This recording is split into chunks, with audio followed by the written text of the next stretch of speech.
I am so excited for this conversation with Jessica Waugh. Her and I have been friends slash like she's been my client slash I feel like so many things, and she has been doing some really cool stuff in her business. So I'm really thrilled that you're here, Jessica. Thank you so much for coming on Be the Frequency. Thank you for having me. I'm so excited. And she's being very modest. She's just like my guru of all things. So, I mean, I like to what's the guy from the Game of Thrones? He's like, I drink wine and I know things. I feel like sometimes that should be like my tagline because I do feel like I've lived like 9 lives, so I do know a lot of things. yeah. But has this really interesting and kind of very niche thing that she does, and it is helping women all over the world. And most of my community is women. It's not only women, but majority of it. And so I thought this was such a great conversation because she is actually the founder of the Pause Effect, which supports women in perimenopause and menopausal stages of life, and has created some really cool events and different offerings to which you can kind of, navigate this like time period in your life. But I mean, I feel like most people are like, okay, well, I'm not there yet. Not to say most people, but it's literally like 2 decades of like women that kind of phase in and phase out of that. But it's very specific. So I would actually really like to talk about, because I think your story is interesting, of like how you ended up being in your 30s and becoming an expert on perimenopause and menopause. Yeah. It's actually a point of contention a lot because I say I'm a menopause specialist and they look at me and they're like, what do you know? And I'm like, well, I've been in it for 6 years, so I know quite a bit. And I'm now a certified menopause specialist. So I've done a lot of education on it, but it's hard to get that across without sharing my story. And so I appreciate you offering that. Yeah. So I um it was quite a few years of a story. So I'll put it into a nutshell. So I was going through a super traumatic incident in my life in like 2018. And there are some precursors that happen with when you go into perimenopause. It can be genetic, it can be lifestyle, it can be trauma, it can be stress, it can be all of the above. It's very dependent on every single person. And I just happened to have the perfect storm of all of the things happen. And Don't you between, love that? What a gift. you know, thanks so much.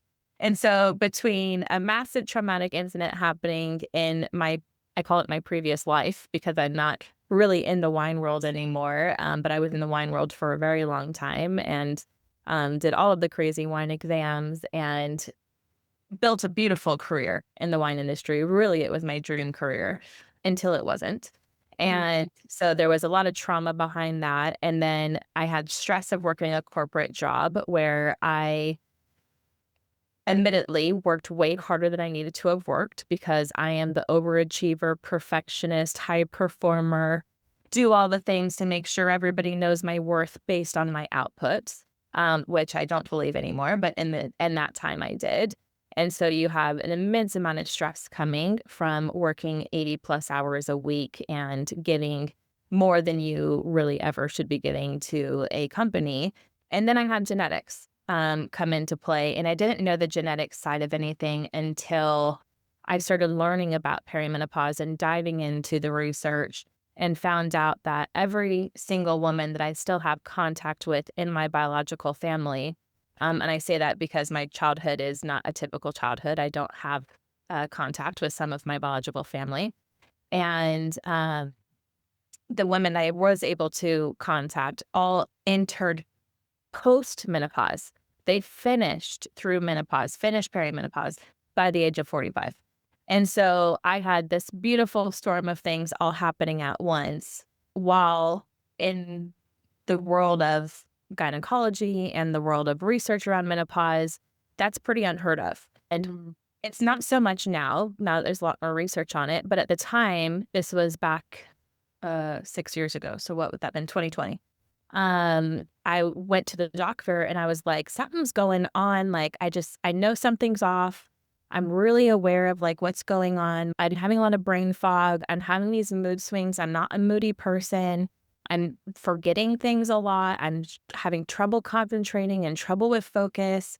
And she ran my labs, and her immediate response was, your labs are normal.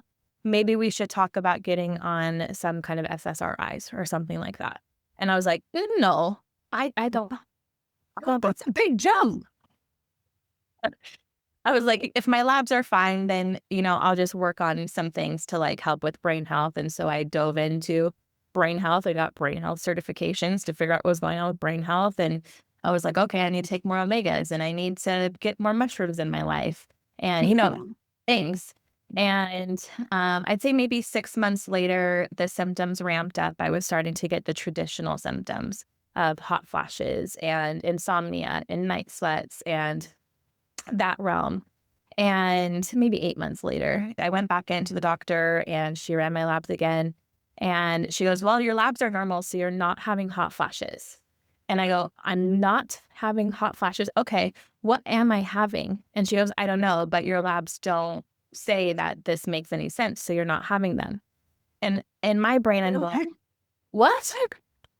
I mean, my whole body is heating up. I'm sweating profusely. I don't like jackets anymore. I'm waking up sweating in the middle of the night. Like, what else could that be? And she's like, well, your labs are normal, so we don't really have an answer for you. And I was like, okay, I guess I'm going crazy. And so I start doing a little bit of research trying to figure it out.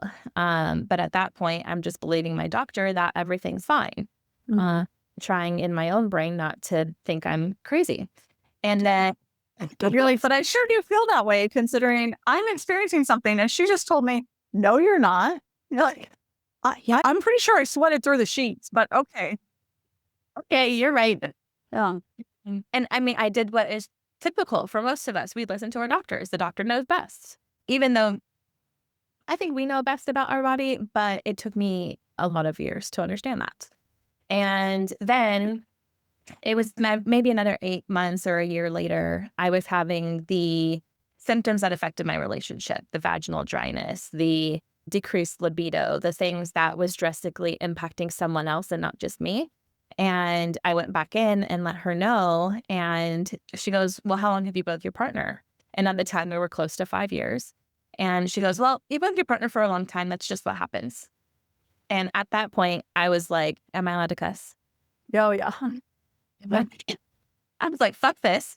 No, I do not accept your answers anymore. I do not accept anything you're telling me. Like, once something affected my sex life is when I was like, no, we're fixing. And draw the line. That I should have drew the line much sooner, but I didn't. And it just happened to be that at the same time, before I became a menopause specialist, I was overarching a health and wellness coach. And it happened that I had a lot of women clients that kept saying this word perimenopause.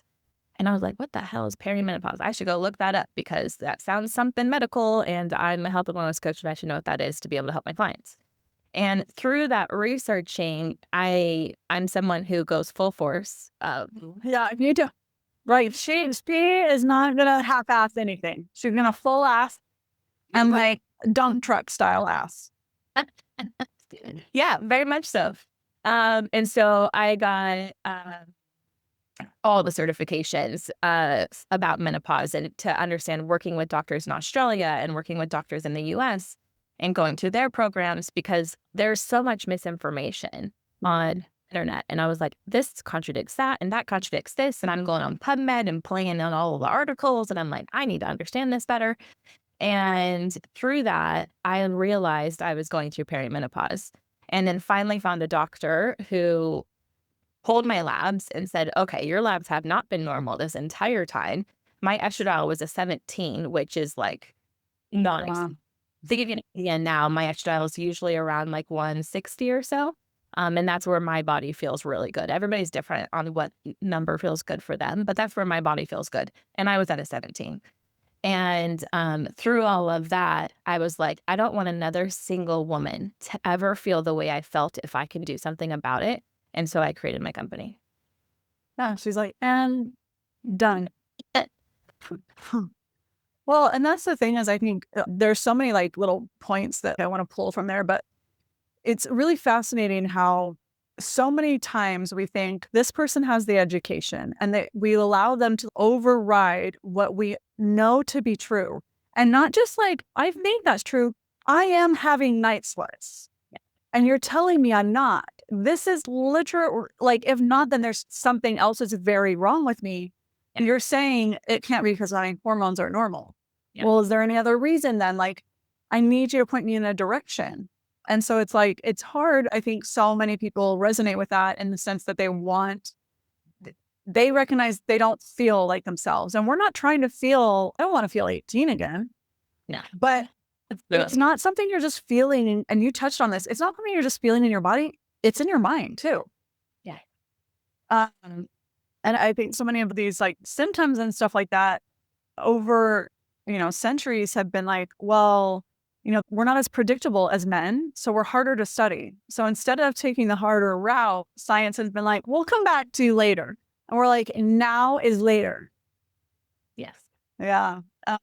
I would love for you to like kind of dive in a little bit and just share with that like link right there of like the physical symptom that's happening and the emotional things. Like what are some of the things that you see that correlate or that like hormone to symptom that, people might be like, oh my gosh, that sounds like me, like, so that they can help put some things together.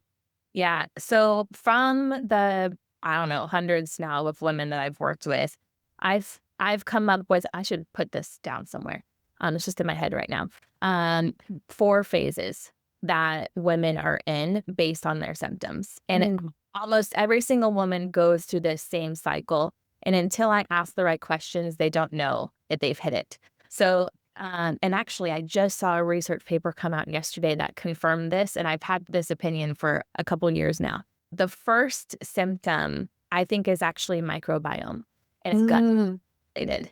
And this is true for me as well. A lot of women I'm talking with, they're like, there's certain foods that they used to eat that now make them bloated. Or they used to tolerate this, now they can't tolerate it anymore. Or alcohol used to be fine and now it's not anymore. Something that has to do with digestion of whatever they're intaking has changed. And they haven't changed anything, but it has changed.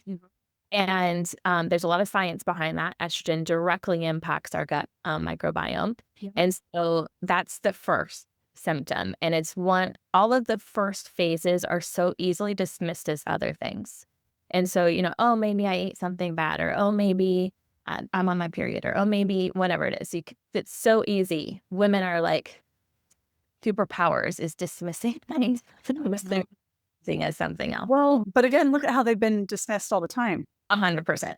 So, of course, we're conditioned that way. Yes. Yeah. And the second realm of symptoms are psychological. So this is where we have brain fog, we have mood swings, which I personally call either cry attacks or rage attacks. Because that's usually what it is. You're totally fine, and then you just start crying out of the blue. And to me, that's an attack. And I'm like, okay, my impacting me. I don't like this. And which is, something I work on constantly is she comes in for sessions and we cry sometimes and rage sometimes. So all the time. And she makes me cry. But it's painful, so it's fine. And the rage attacks, and that was a big one for me. I worked a very, very long time to control my rage.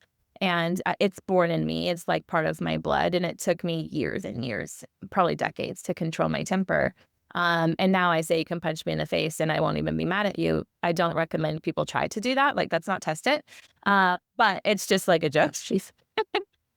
And that wasn't an invitation. Okay. Well, this would be transparent. And then it's also the brain fog that comes in. So the mood swings are different for everybody. The loss of concentration, the forgetfulness of why you walked into a room, the trouble finding words. For me, the word I couldn't find for the longest time was spoon. And I kept saying, a fork that's round. And I kept saying that because I could not remember the word spoon for like months. And I was going down the Google rabbit hole of early onset dementia symptoms, trying to figure that. And then from there, it goes into more of what wanted me. Oh, yeah. Okay. From there, it goes into the more physical symptoms that are the typical symptoms we hear about, which is the hot flashes, the midsection belly fat gain, the muffin top that comes from nowhere, the body composition changes when you're not doing anything differently with your movement or your diet, along with like the hot flashes and night sweats and the insomnia and that realm of the typical emotions.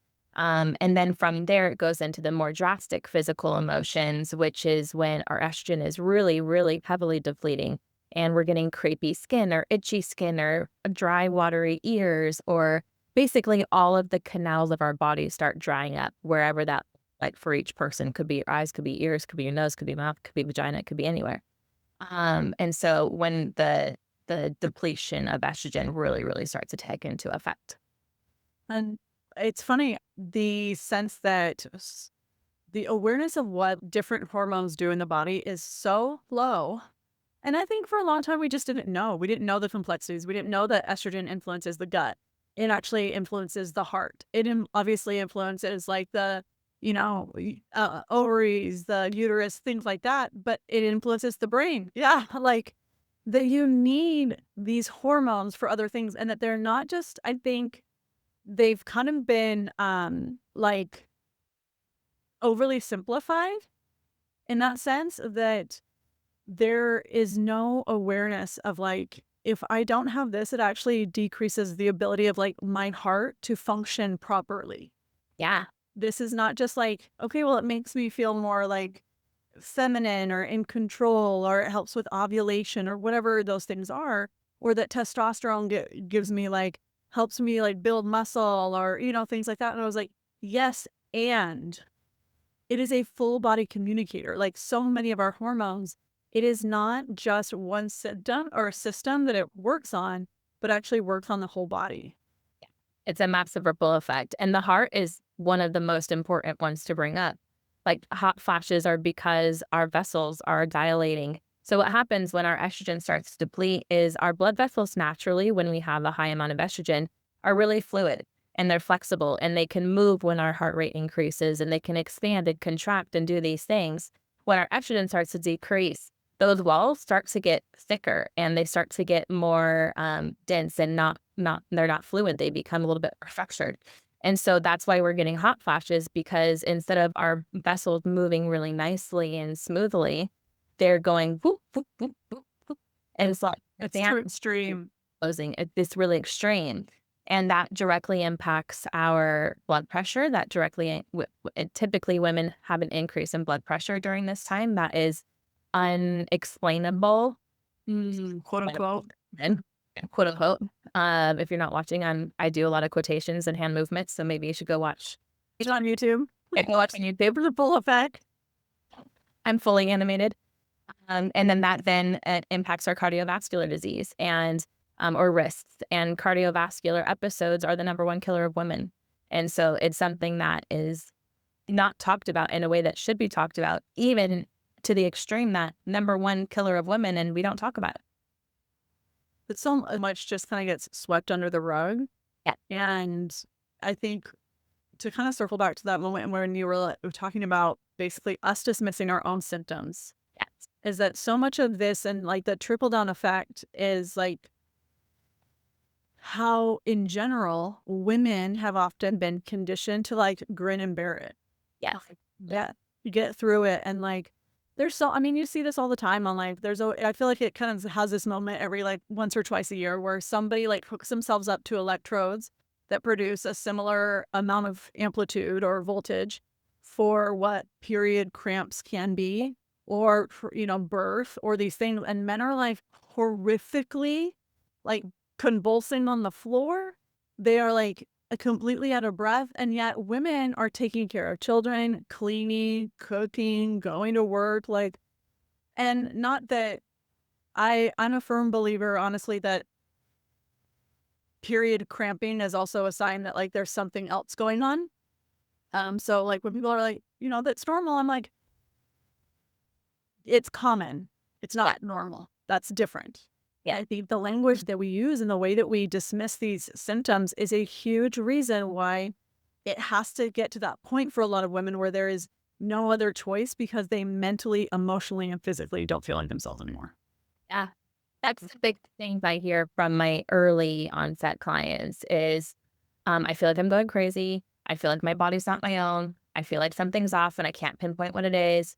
Those are the big three that I always, and women are so highly intuitive. We know when something's off. Mhm. We know when something isn't operating the way it has been. And one of my underlying missions is to create a world of permission for women to not dismiss their symptoms and Mm. what it is that they're feeling and not feel like they have to push through. Because I've done it. I crashed my nervous system like 5 months ago. I've just done it. I do all the things and I just learn from all of the things that I do to myself. Like, walk through it. Like, really, I don't wish any of the things I've been through on my worst enemy. And so if any of this resonates with anybody who's listening right now, stop dismissing yourself. It makes your body feel unsafe. And when you feel unsafe, it won't do the things you want it to do. So if you've got the belly fat, you've got the things happening, and yet you still keep telling your body it's not feeling what it's feeling, you're doing to yourself what that doctor did to me. And your body's going, well, okay, I'm not safe to show these things to her. And then it's going to rebel in some really mean way because you're not being kind to your body. And so don't make your body rebel. Just listen to it and treat it with care like you would your loved one. And it's interesting in that when, and you and I have talked about this before, but I see these symptoms in women when they come in for sessions so much more predominant when they have a high amount of childhood trauma or a high amount of responsibility.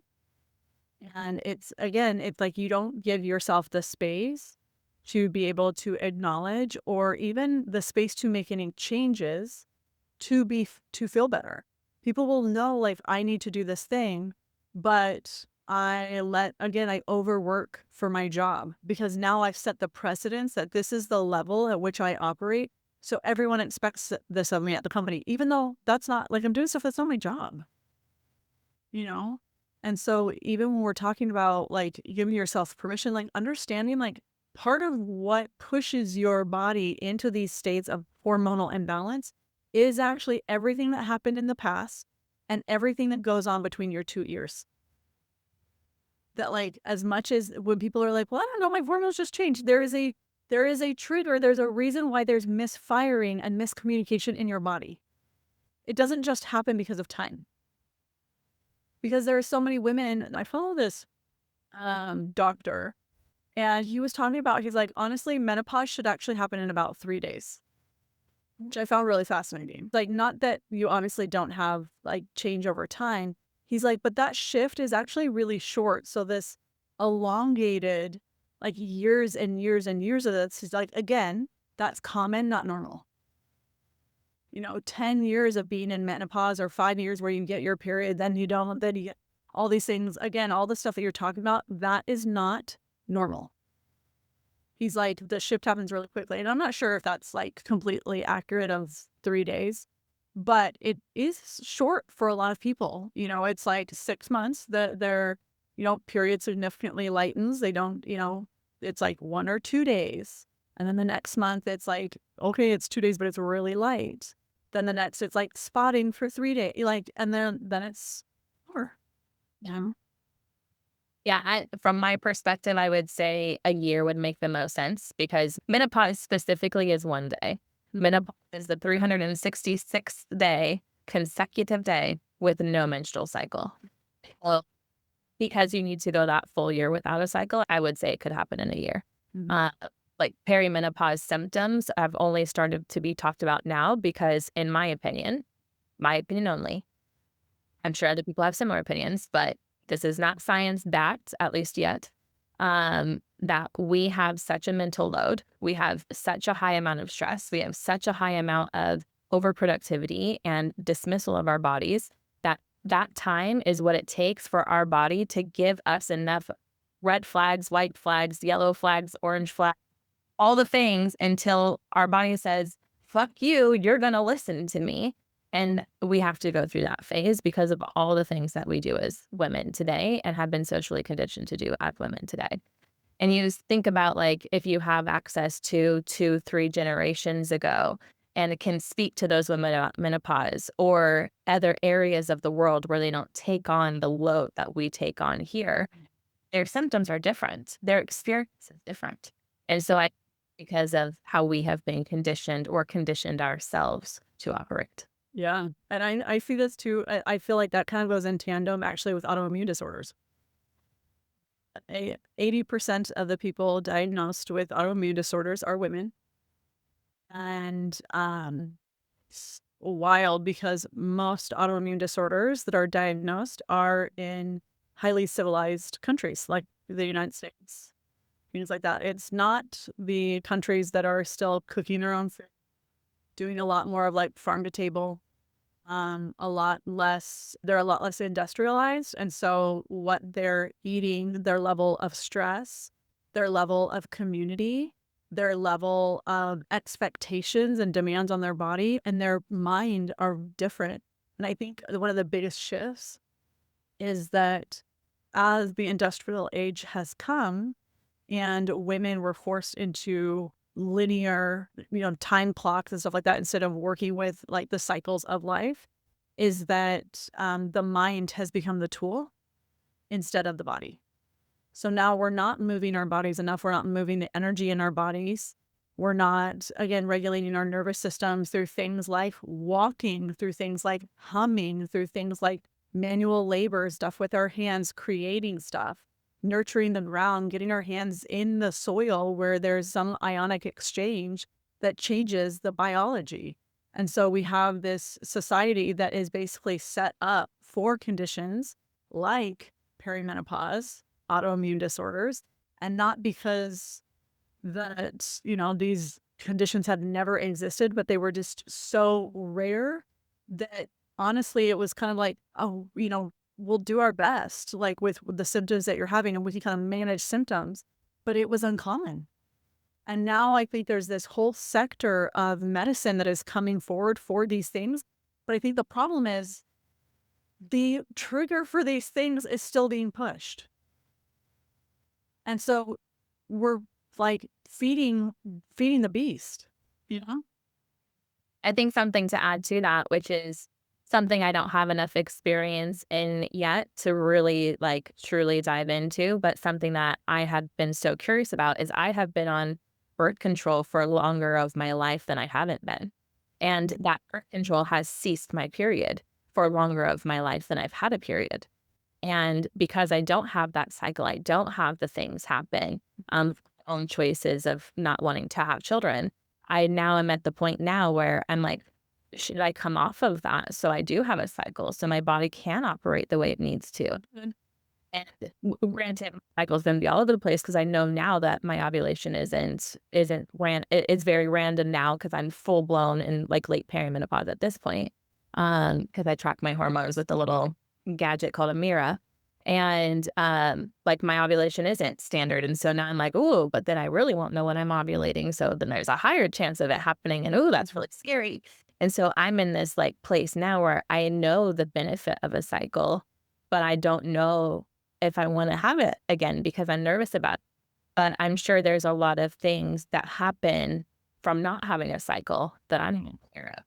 Well, and that's the thing is, they say that they're like I had the IUD, I had the Mirena for 10 years because after I had my son, I was like, no, again, I recognize some generational patterns and I was like, this is good. And I remember very clearly, I feel like that was not the first time, but I remember there are certain moments in my life where my intuition or my spirit guides have been like, hey, listen.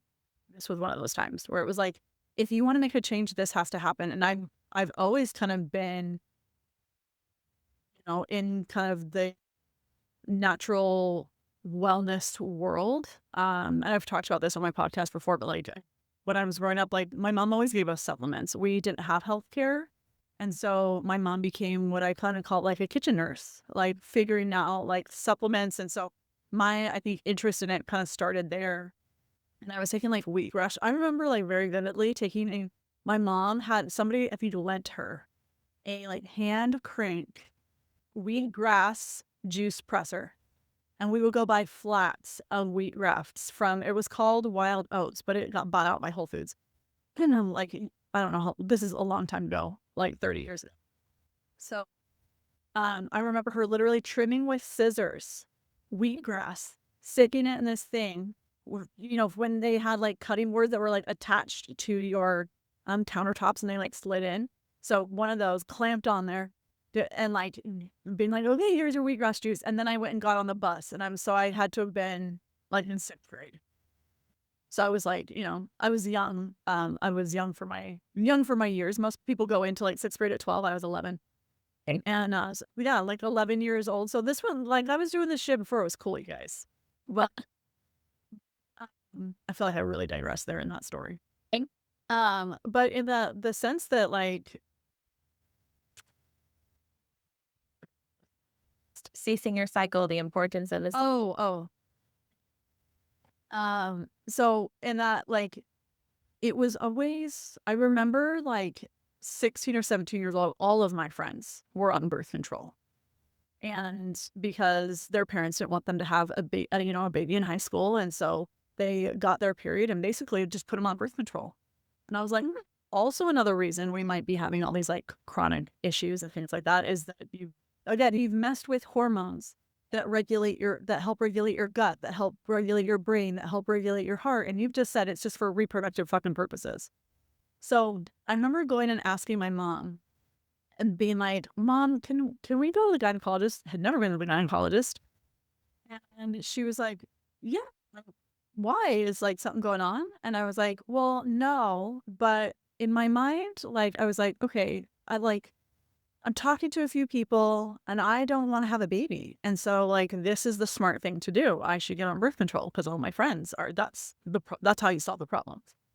And she was like, she was like, are you having sex? And I was like, well, no. She was like, well, then you don't need birth control. I see what you're saying. But I also am like, again, I wanted to feel like I had choice for my life. I didn't want a surprise at 16 or whatever. And I remember being like, okay. And just kind of being young and stuff like that. Of course, I'm like researching stuff like that. I'm like, okay, well, I also recognize like all of these side effects now from birth control. And I'm like, well, I don't want that either. Like weight gain, acne, like all these things. I was already a little heavy, like, and had acne. So I was like, I don't fucking need a double whammy. Maybe that was the only problem, actually. I mean, obviously my hormones were already like, oh, on the iffy side. So anyways, I feel like when you look at it, something like that, and I was very kind of staunchly against birth control because of, again, even back then, like researching things, getting on Google and like looking things up in the early ages of the internet where the dial-up still made a sound and being like, I don't know. And I remember going in the library and just different things like that. And I was like, I could tell it wasn't a full body yes for me. And I ended up getting pregnant at 20 after I had my daughter, going, they're like, great, do you want birth control? Because do you want to have more kids? And I was like, well, not that this was a surprise for my life. This was not a planned pregnancy. And I don't really want more kids. And I would kind of, that grappling started happening. I ended up getting on birth control, like pill whore. And I was like, it fucked with my mind. I looked at my body and I was thinner. I was the thinnest I had ever been. I mean, other than when I was little. But I walked out of the hospital about 25 pounds lighter than when I got pregnant. And I gained weight while I became like during a pregnancy, but I started to eat so much healthier. Pregnancy was great for me. Cleared up my skin. I lost weight. That's why I'm like, oh, my hormones are recovering. But yeah, I was like, this is actually great, you guys. You should just have a baby. It solves your problem. But it really fucked with my mind. I looked at my body and I was like, you look like a house. You are huge. And I wasn't. I was 25 pounds thinner than when I got. Something's wrong. I don't like the way this makes me feel in my mind. I don't feel like myself. So took myself off birth control. Fast forward to having my son and literally being like, adamant, I'm against it because now I've experienced it and I really don't like it. And I was like, I told my doctor, I was like, I can't do this version. And they're like, well, how about Mirena? The hormones stay in your uterus. I mean, now if somebody said that to me, I'd be like, the fuck are you talking about? Like, nothing is isolated. Your reproductive system does not work in isolation from the rest of your body. So thank you for that misinformation. Again, like dismissive of your symptoms, like very dismissive. Oh, it just stays in your uterus, no big deal. But I didn't know any better at the time. And I was like, great. But it is what it is. It honestly served its purpose for me. And I kind of talked a lot actually about having that actually allowed me to do a lot of healing work on myself, who I was attracting in a partner, the type of parent I wanted to be, like all of these things. So it was really beautiful. And I think there's always, it's one of those things, sometimes you have to look at medical interventions and different things that are more on the like Western side and be like, hey, does this could serve me.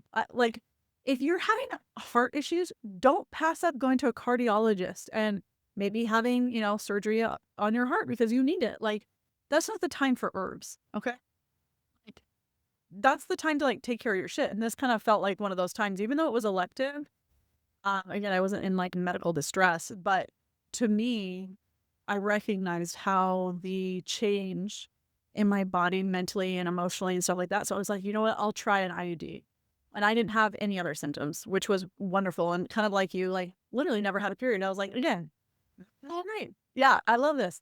But when I met my husband, I was like, we didn't want to have kids together. It was fine. We both agreed on that. He ended up getting out of vasectomy. And I was like, okay, now that you have a vasectomy, like I want to get this out because I don't want, like you, I was like, I don't actually know what it's like outside of being on hormonal birth control because I've been on it now for, 10 years. Like a lot of my adult life, I has been on birth control. And so I don't know what my cycle is like. I recognize that Mirena was good for me and that it didn't affect my mind quite the same that the other did, but I was like, I want to feel rhythmic again. I could bench press and deadlift like super heavy weight all the time because I didn't have any phases really. I mean, you do, but you don't. It's not quite the same.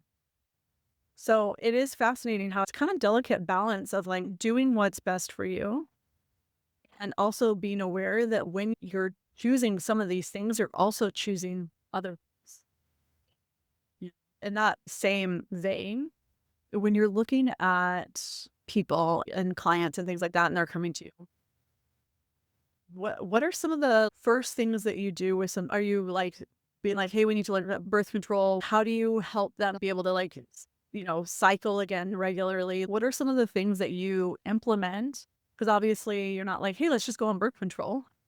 There's a lot of things that are going on, like we kind of talked about, trauma, lifestyle. There's a lot of those things going on. And we know, if you've been around here at all, you know that we talk about this a lot. Your lifestyle, the way that you think, the way that you behave, the things that you eat, your environment externally, internally affects your biology. So what's some of your methods that you do? Yeah. I'll tell you they're a lot. Every single client who's worked with me one-on-one, you can work with me in a group, which is not intense like I'm about to describe. But when you work with me one-on-one, it's intense. I need an immense amount of information from you. And every single person who's gone through the process, they're like, your intake process is worse than every doctor I've ever been to. You're like, you need better. Better is the word I think you actually need. Literally, I'm like, and you're gonna have better results than you've ever had, I promise you. Because I need all the information. So I'm board certified to work directly alongside doctors. I am not a doctor. But I have all of the details behind it to work alongside a doctor. So what I do is I have you do an immense amount of lab work. And I want to see from a whole person perspective what is happening in your body. And I've had a lot of doctors actually give my clients pushback on the labs that I want to see. And they're like, they don't need this. This person doesn't need that. And I'm like, they're going to tell you I don't need it. I promise you I need it. Because I'm looking at everything from inflammation to your cortisol, to your iron, to your ferritin, to your vitamin D, to your estrogen, to everything. I'm looking at so much. It's probably 60 labs or something like that. And from there, I also have two pretty drastic intake forms that is talking about all the symptoms that you potentially are experiencing. Because most women, if you say, write down the symptoms you're experiencing, they're going to be like, well, maybe this, maybe that. But when you say, are you experiencing bloating? Are you experiencing brain fog? Are you experiencing concentration issues? Are you experiencing, and you list them out, they're like, oh, I am. Oh, I am. Oh, I am. So it's a pretty big, Because a lot of times they become normal for them. And it's exactly. no longer a symptom. Yes. And it's not even yes or no. It's never, sometimes, often, frequent. And so I can see the amount of things that they're experiencing, because based on what they're experiencing, I can guess what their labs are going to look like, but I want their labs to know for sure what's actually happening. And then from there, we go through the process of what are the things that you struggle with? What are the things that you want to be good at? What are the things that you want to be feeling? Like, why do you want to see me? Why do you want to be better? Why do you want these things? And really diving into the why of all of it. And then I create a full plan. I start with a 6-month plan. That sounds extreme. I don't give people a 6-month plan. We go one by one. But we start with a full plan of what it's going to look like to get you to what your goals are. And then we, hand in hand, go through that plan together, and we curate it based on exactly what you think you can do and what you cannot do. And there's never anything that I'm going to impose on somebody that you have to go do this, you have to go do that. It's all baby stepping through to make sure that we feel fully capable of doing the things that we're going to do. Now, with that said, I am a coach. I will see when you can be pushed, and I will push you when you need to be pushed. But I will never start from a place of push. I will always start from a place of pull. And where do you feel like you can be? And where do you feel like you're comfortable? And then we just baby step it in. And some clients work with me for 6 months. Some clients I've got one client, we're probably coming on 3 years. Mhm. And some clients have such high um, hidden habits that they do that keeps them from achieving the goals that they want. So, like one client, for instance, her cortisol has been so high for 2 years that she couldn't lose weight. She couldn't get her gut microbiome in check with where she needed it to be. And it took us 2 years of progress just to get to where she started to lose weight. And now she's probably down 40 or 50 pounds, but it took us 2 years for her to even start dropping weight. And then I've had another client where she lost 20 pounds in 9 months, and she's like, I'm perfect. I'm good. Bye. And so, like, I'm here for whatever the client needs me to be here for. And we evolve with each other over time as well. So it just depends, but it's a pretty intense process to work like one on one directly with me. Well, I mean, that to me makes sense because it wasn't one thing. It's kind of like, again, these are things that I love that you called them hidden habits because so much of what creates the dis-ease or the chronic conditions, the inflammation, the dysregulated hormones are these small things that have happened over time continuously. I kind of noticed it's fascinating to me. I've had several clients who come in and they are very health. They have a lot of fear around health. They're scared of getting sick. They're always worried when something's coming, blah, blah, blah. They go, their labs are always normal. A lot of these people have seen so many doctors. It's insane because all of their symptoms pop up differently. Pop up always the same. They don't pop up always for the same things. And a lot of it is stress and how their brain is perceiving these things. And so even the language, like there's so many times when I'm like, hey, I hear that you are experiencing some fear around this. We need to change the language of I'm scared, I'm nervous, I'm anxious. Because it fucks up your gut microbiome and then it can't digest food, it can't assimilate what it needs. It sends everything else into disarray. Now we're, having diarrhea or constipation. Okay, well, now you can't let things go. And now you're going to the bathroom all the time. It's inconvenience. You're having incontinence.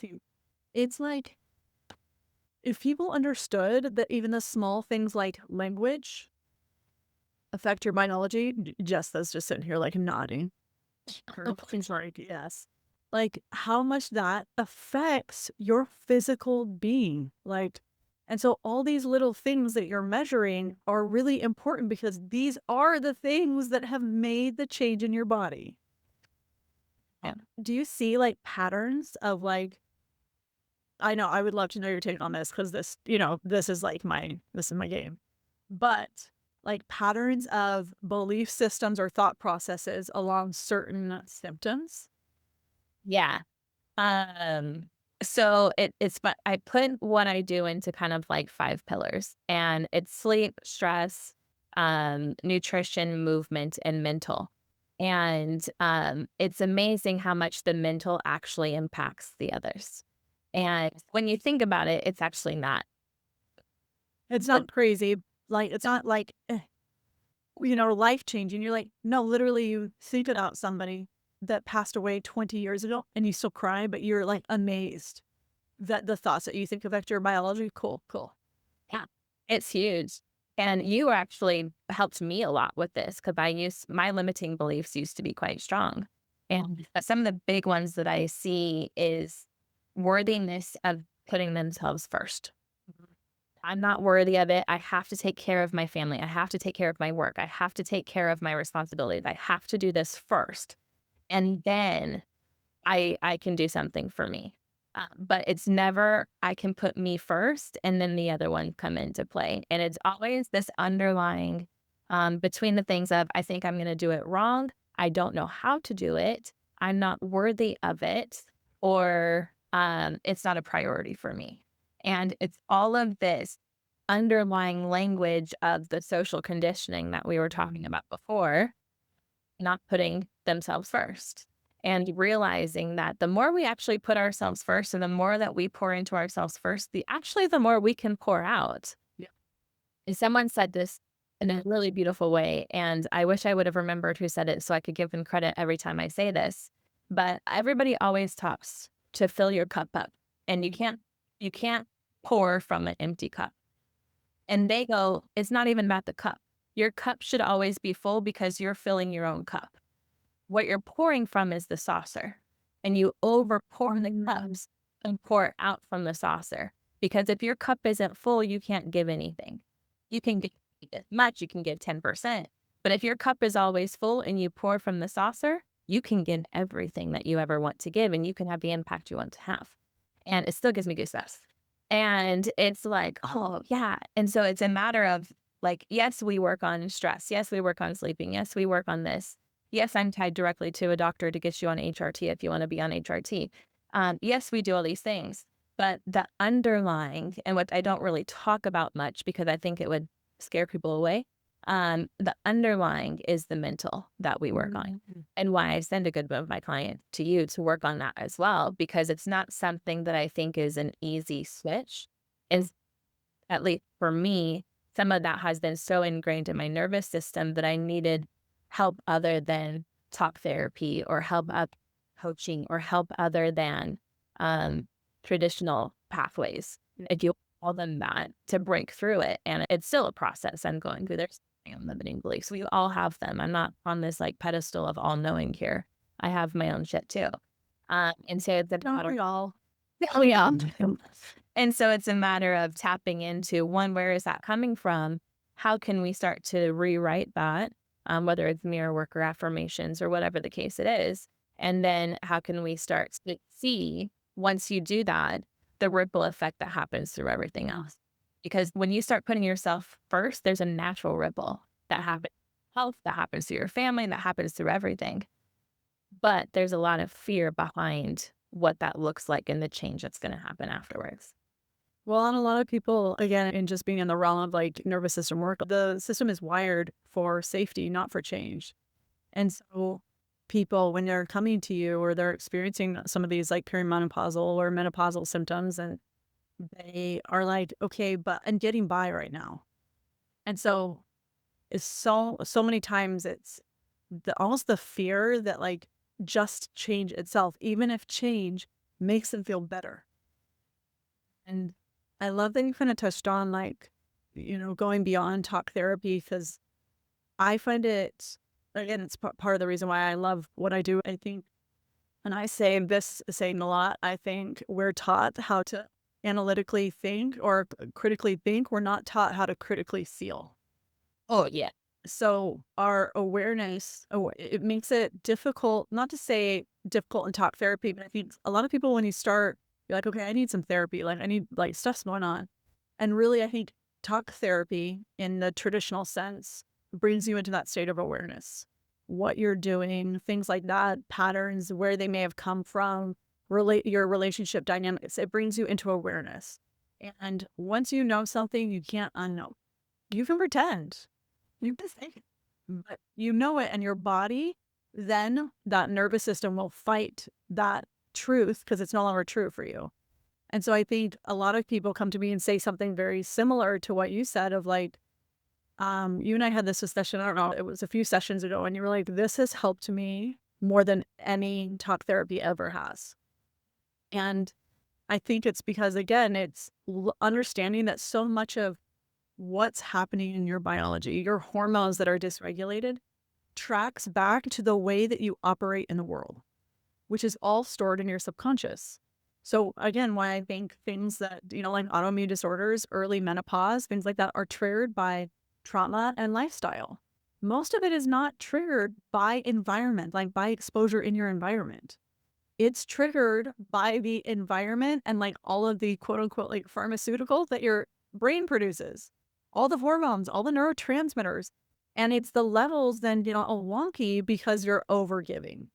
Because you say the self, the thing that you're supposed to be governing is not important, is not worth taking care of. One of the most epic things that someone asked me, and I think they actually got this from a book, and it was, if you could take care of a loved one's body for an entire year, knowing that in a year you give it back, what would you do differently for them so you left their body better than you found it? And they're like, oh my gosh, I would do this and I would do that. And they like go full force into all the things that they know that they want to do for that loved one. And they're like, how do you treat your body like that? And they're like, and then everything hits. Why is it so easy for you to want to do this for a loved one? And it's so difficult for you to want to do it for yourself. And I think is the underlying cause. 100%. But I think that's because doing it for somebody else gives us feedback about ourselves. Oh, it makes us feel good. One of the ways that we show love is by doing things for other people. And it gives us affirmation that we are a good person. And so it's interesting because I think sometimes the mind and the belief systems are so ingrained that we aren't good or we aren't worthy that we don't do those things because the feedback would give us a different truth that we don't want to see. Another podcast. That would be a whole nother one.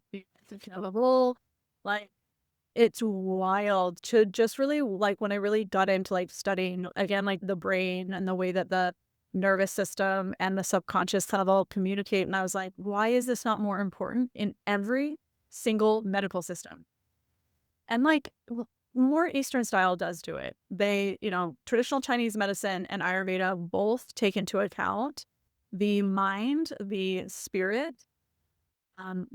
Traditional Chinese medicine has a whole word for spirit and how that operates, But in that sense, I think it's so important that people like you are creating things like the Pause Collective, which is a group, a community that Jessica created for women going through perimenopause and menopause to not feel like she did, like alone and crazy, and be able to work through some of these things. And even just all of your offerings, your one-on-one, your group stuff. I think there's just, it needs to have that mental element. And I think that alone will inevitably get your clients much quicker or more desirable results because you're not treating them as just a symptom and not doing what all the other doctors already do. Yeah, I don't do that. And that's the biggest reason why people ask me, like, why don't you go back to medical school so you have a doctorate behind your name? And I'm like, because I don't believe in the medical system. I don't believe the way they do things. And I don't do things the way they do things. So why would I go learn what they learn when I already know what I know? And look at me like, oh, geez. And I'm like, no, I'm serious. Like, I don't believe in the way we do illness care and symptom care. I don't believe in that. And I've had my own issues with not even just with perimenopause. I used to have massive, massive digestive issues that took 10 years and doctors wanting to do exploratory surgery, which no, those two words don't go together. It's in Like, poke around and find out. I was like, sounds like fuck around and find out, which to me says this is bad.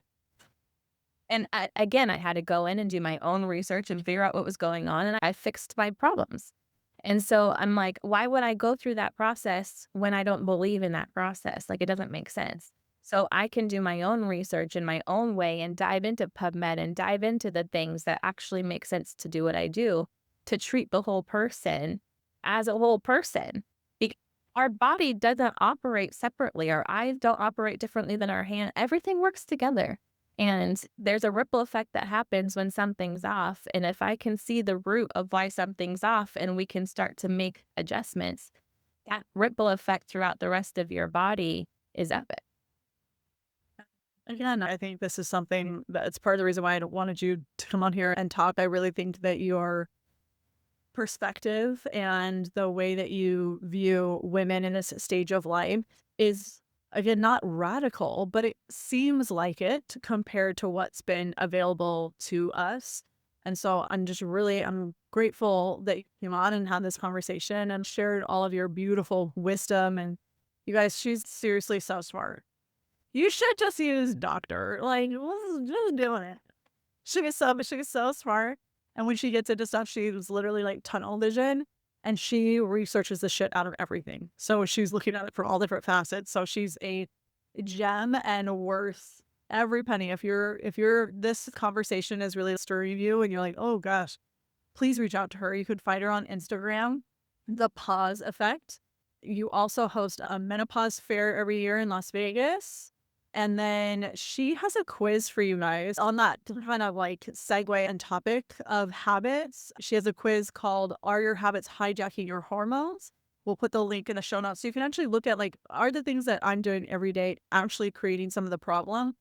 Most likely, yes, but let's know for sure and kind of get down to the nitty and gritty. So I'll put that in the show notes for you. But I just thought I'm so grateful for you and grateful that you're.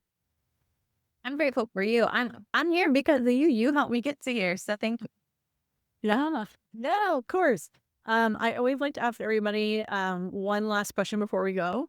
If you could, because this podcast is all about like becoming the frequency, like who did you have to become to do what you do and to impact the people that you impact? So if you had to give people like one quick, you're just riding one floor up on the elevator and you needed to give them one piece of advice for life and how to become the frequency of whatever it is that they want, what would be your one-liner? Rebel is what initially comes into my brain. Like, be a rebel. Don't go by conditioning. Don't do the things that other people tell you to do. You have so much inner wisdom in you. You know what you're supposed to do. You know the step that you're supposed to take. And sometimes it takes courage to take that step. And that's okay. Like, reach out to Shalane, reach out to me. We'll hold your hand. We got you. We'll help you with the courage. But you know what you need to do to be the frequency you want to be at. Sometimes we just need that hand holding to do it. So just, ask to hold our hands, listen to that inner wisdom, be a rebel against everybody around you saying you can't do it or you shouldn't do it or whatever the fuck they're saying, like fuck them. You know what you're supposed to do. So listen to that inner voice. Oh, that's so good. I love it. Yes, be the rebel. Think for yourself. And really like be your own advocate, trust your intuition. I love that. Thank you again so much, Jessica. Go find her on Instagram at The Pause Effect. And until next time, everybody, cheers.